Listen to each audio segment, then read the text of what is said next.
Hello everybody, hope things are great with you. We're continuing the series on trauma, and in this video I'm going to speak about the trauma on infertility. Infertility is a disease that either the male or the female has in their reproduction system, usually caused by hormonal problems, ovulatory disorder for the female. Probably the fallopian tube has been blocked, maybe due to an accident, or perhaps even a genetic defect as well, right? And so how do I actually manage that? So I do ask these top 5 questions to them. These are the main 5 questions I'll ask, and upon having a conclusion that these are the reasons that they have, I'll come up with a formulated strategy for them. The questions are, number 1, do they have emotional upheavals or not? Overly happy, overly exuberant, overly sad, or moody and all that. It is not normal to have such a thing. Okay, it will be a very controlled manner, but for them it's always upheavals. It's just fluctuating. Sometimes they'll wake up very happy, sometimes they'll wake up extremely angry, that sort of things. That's number 1. Second question is, do they go through shame and guilt, which is a common thing.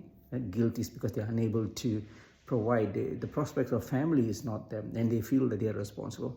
Third is an identity crisis.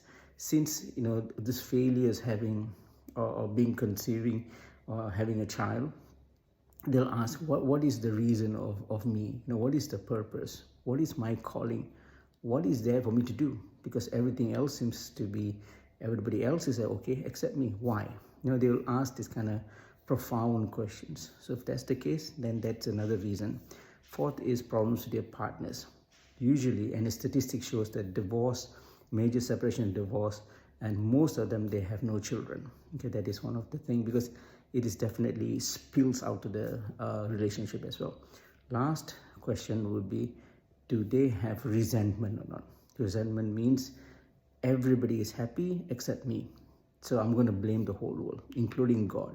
Why does this thing happen to me? So these are the 5 main questions that I usually post. And if I'm satisfied that all 5 are part of what they're going through, then I'll come up with a strategy on the remedies. So these remedies have been very useful. I have relieved many clients over the years from this torment that they're going through. So the remedies are based on the Hindu faith, but I do have many who are not Hindu, or some are even sacrilegious. They're not even religious at all.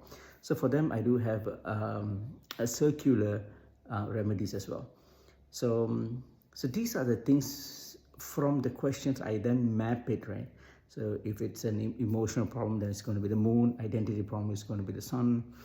If it's the problem with relationship, then it's Venus. And all these things will be then gathered. It's a long dynamic process to understand what's going on behind the scene. But just to let you know, this is how I work on as an astrologer to relieve the trauma of infertility in my clients. Right? I hope this is useful. If it's so, do share with your friends and family. Thank you, and I'll see you again.